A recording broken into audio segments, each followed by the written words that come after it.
Kasus dugaan pelecehan seksual rektor nonaktif UNM segera gelar perkara. Status hukum Kartajayati tinggal menunggu waktu.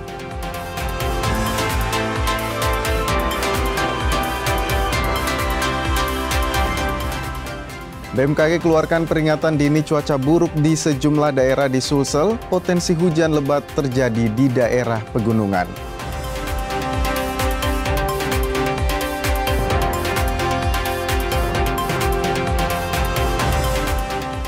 Kemenpora belum tentukan target cabang olahraga sepak bola di SEA Games 2025 Thailand.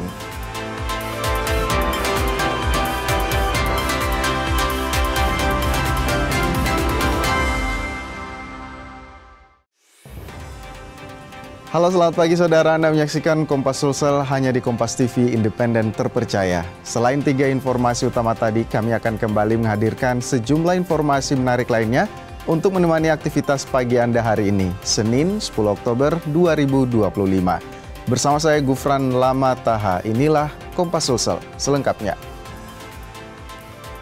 Kita awali Kompas Sulsel. Kepolisian daerah Sulawesi Selatan akan segera melakukan gelar perkara terkait kasus dugaan pelecehan seksual yang dilakukan Rektor nonaktif Universitas Negeri Makassar Kartajayadi. Penyidik hingga kini terus melengkapi berkas penyelidikan.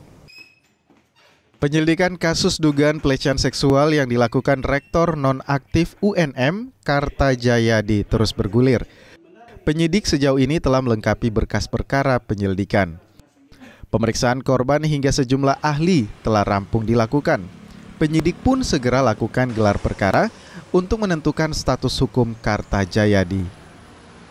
Dari perkembangan penanganan kasus yang tadi disampaikan, ini sudah pemberkasan sudah selesai, kemudian pemeriksaan saksi-saksi ahli sudah, baik itu ahli IT dari Komdiki, kemudian ahli bahasa, ahli pidana, semuanya sudah.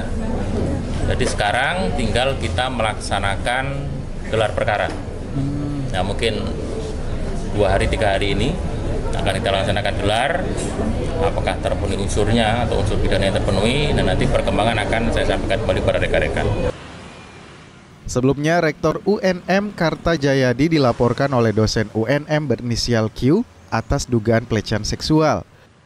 Atas laporan itu, Kartajayadi juga lakukan pelaporan balik atas dugaan pencemaran nama baik. Arif Tirtana, Kompas TV Makassar. Kita ke informasi lainnya. Kebakaran menghanguskan sebuah toko alat perkakas di Makassar. Kebakaran ini sempat membuat warga panik.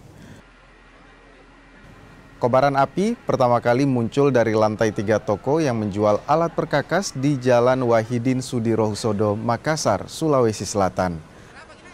Api yang membesar sempat membuat panik warga, apalagi lokasi kebakaran berada di kompleks pertokoan dan pemukiman warga. Untuk memadamkan api, 20 unit armada pemadam kebakaran dan penyelamatan Kota Makassar dikerahkan. Api baru bisa dipadamkan 3 jam lebih. Belum diketahui penyebab kebakaran, polisi dari sektor Wajo masih lakukan penyelidikan.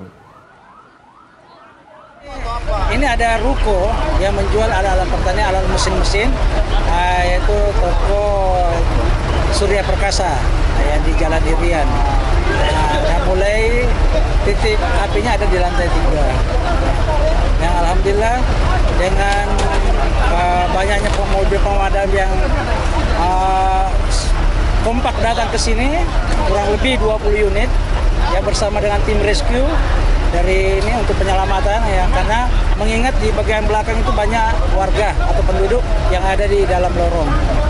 Yang ada tadi informasi kami dapat dari warga di belakang, ada orang lumpuh jadi dievakuasi, jangan sampai api menyebar ke belakang. Ini ada korban ini? Alhamdulillah informasi yang kami dapat dari anggota dan maupun dari tim pemadam nihil.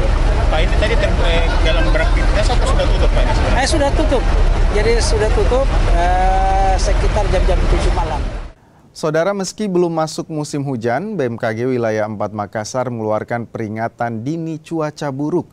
Hujan sedang hingga lebat berpotensi terjadi di sejumlah wilayah. Cuaca buruk kemungkinan masih berpotensi terjadi di sejumlah wilayah di Sulawesi Selatan. Dari hasil pantauan BMKG wilayah 4 Makassar, potensi hujan lebat akan menerjang sejumlah wilayah. Kabupaten Goa, Bantaeng, Bone, dan juga Luwu diprediksi akan alami hujan lebat dalam beberapa hari ke depan. Hujan diprediksi terjadi pada sore hingga malam hari. Warga pun diminta waspada, apalagi ada potensi angin kencang yang menyertai hujan lebat. Potensi hujan sedang hingga lebatnya itu masih bersifat lokal ya, jadi belum yang meluas sampai menutupi seluruh kabupaten kota. Nah, untuk tanggal 10 ini wilayahnya lebih banyak, hampir di seluruh wilayah Sulawesi Selatan, kecuali wilayah Kepulauan Selayar. Kemudian nanti di tanggal 11 juga berkurang, jadi yang paling tinggi intensitasnya kemungkinan di tanggal 10 November.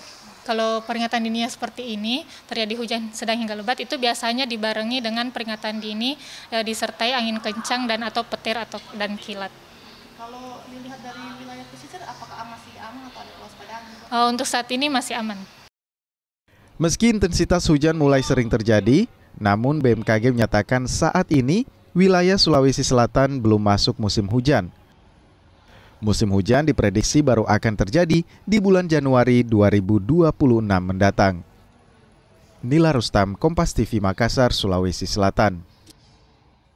Kisru lahan 16 hektar di Metro Tanjung Bunga, Makassar antara perusahaan Kala dan GMTD kini jadi polemik. BPN Kota Makassar akhirnya buka suara dan bilang eksekusi lahan di area yang disengketakan tidak memenuhi SOP. Selain itu, di lahan tersebut juga memiliki sertifikat ganda. Lahan 16.000 hektar yang diklaim milik perusahaan Kala Group dan juga perusahaan pengembang PT GMTD kini masih terus berlanjut. Kisru dua perusahaan besar pun ini masih terus berjalan. Perihal kisru tersebut, BPN Makassar akhirnya buka suara. BPN bilang, di lahan tersebut memang dalam sengketa. Selain berperkara hukum, lahan tersebut juga diketahui memiliki 2 sertifikat kepemilikan. Ya, jadi seperti yang sudah disampaikan oleh Pak Menteri bahwa ada 2 perkara memang. Jadi perkara perdata itu antara GMTD dengan Menyembalan Desosong itu yang ingkrah, itu yang ingin dilakukan eksekusi oleh GMTD. Kemudian di perkara yang satunya perkara tun antara Mulyono dengan GMTD itu dalam tahap kasasi, belum ada keputusan terkait perkara tun tersebut. Jadi berdasarkan aturan PP 18 tahun 2021 di pasal 93 ayat 2 itu saya bacakan, sebelum pelaksanaan eksekusi putusan pengadilan, panitera wajib mengajukan permohonan pengukuran pada kantor pertanahan atas objek eksekusi untuk memastikan letak dan batas tanah objek eksekusi yang ditunjukkan oleh jurusita dan tanggung jawab atas letak batas tanah objek eksekusi yang ditunjukkan itu. Tak hanya BPN, Pengadilan Negeri Makassar juga angkat suara perihal sengketa lahan tersebut. Pengadilan Negeri Makassar membantah telah melakukan eksekusi lahan atas lahan 16.000 hektar tersebut. Jadi pada intinya bahwa Pengadilan Negeri Makassar belum pernah melakukan eksekusi terhadap objek atau lokasi yang diklaim oleh PT Haji Kala itu ada 4 HGB. Itu intinya bisa kami sampaikan. Jadi kalau lahan di sana itu terhadap tanah yang dinyatakan diklaim oleh PT Haji Kala itu belum pernah ada kegiatan sama sekali yang dilakukan oleh PTPN, oleh Pengadilan Negeri. Belum ada kegiatan, termasuk mungkin tadi konstatering itu, apalagi eksekusi. Itu intinya. Kisru lahan di Metro Tanjung Bunga ini juga telah berproses di kepolisian. Polda Sulsel telah menerima laporan atas sengketa lahan tersebut. Rama Pratama, Kompas TV Makassar, Sulawesi Selatan. Kita ke sorotan lainnya, Saudara. Sulawesi Selatan mendapatkan penambahan kuota haji untuk keberangkatan tahun 2026 mendatang. Kementerian Haji dan Umrah menambahkan kuota haji Sulsel hampir 2.400 orang menjadi 9.600 orang lebih. Kementerian Haji dan Umroh mengubah sistem kuota pemberangkatan haji Indonesia. Untuk pertama kalinya, pembagian kuota haji antar provinsi dilakukan berbasis proporsi daftar tunggu jemaah haji dan mulai diberlakukan tahun depan. Berkat perubahan ini, kuota haji di Sulawesi Selatan naik. ada tambahan hampir 2.400 jemaah.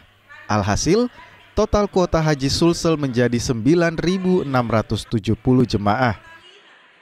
Berdasarkan pembagian kota berdasarkan daftar tunggu, Sulawesi Selatan mendapatkan 9.670. Tapi ini pembagian kotanya ada hasil kesepakatan dengan DPR juga kemarin. Yang sebelumnya Sulawesi Selatan pembagian kota berbasis kabupaten kota, nanti ditarik berbasis provinsi. Nah, inilah yang kami tunggu, ya, keputusan Menteri Haji dan Umrah, pembagian kota berbasis provinsi.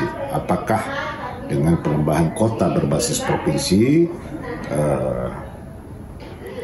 bertambah juga semua kabupaten kota, atau ada yang bertambah kabupaten kotanya tetapi ada juga kabupaten yang tidak mendapatkan kota. Nanti kita lihatlah keputusan. Kementerian Haji dan Umroh Republik Indonesia sebelumnya telah menetapkan kota haji tahun 1447 Hijriah atau 2026 Masehi sebanyak 221.000 jemaah. Dari total itu, 203.320 jemaah reguler dan 17.680 jemaah haji khusus. Nila Rustam, Kompas TV Makassar, Sulawesi Selatan. Puluhan pasangan di Kota Makassar, Sulawesi Selatan mengikuti isbat nikah massal. Mereka umumnya lakukan nikah secara agama namun belum tercatat resmi di negara dan mendapatkan hak keperdataan. Suasana bahagia menyelimuti 33 pasangan ini. Mereka akhirnya bisa tercatat secara resmi sebagai pasangan suami istri. Pasangan ini umumnya telah menikah secara agama namun belum tercatat. Dengan isbat nikah massal ini, puluhan pasangan ini pun resmi diakui negara sebagai pasangan suami istri. Pada saat kita buka pendaftaran, itu ada sekitar 250 pendaftar. Tapi setelah diverifikasi oleh Pengadilan Agama yang memenuhi syarat atau MS, itu hanya 33. 1 non-muslim, 32 muslim. Teman-teman yang melaksanakan isbat hari ini, dia sudah pernah menikah siri. Dia diakui oleh agama, tapi tidak diakui oleh negara. Sekarang ini sudah diakui karena sudah disidangkan oleh Pengadilan Agama. Isbat nikah massal yang digelar pemerintah Kota Makassar bekerjasama dengan Pengadilan Agama dan Kantor Urusan Agama di Tribun Lapangan Karebosi Makassar. Selain mengesahkan pernikahan, para peserta juga mendapatkan perubahan status di KTP dan kartu keluarga. Semua dilaksanakan tanpa pungutan biaya alias gratis. Arif Tirtana, Kompas TV Makassar, Sulawesi Selatan. Saudara, Ruang Digital telah membuat perubahan signifikan di seluruh aspek kehidupan, tak terkecuali bagi UMKM. Ruang Digital membuat UMKM tumbuh melesat. Informasi lengkapnya saudara akan kami hadirkan untuk Anda. Jangan kemana-mana, tetap bersama kami.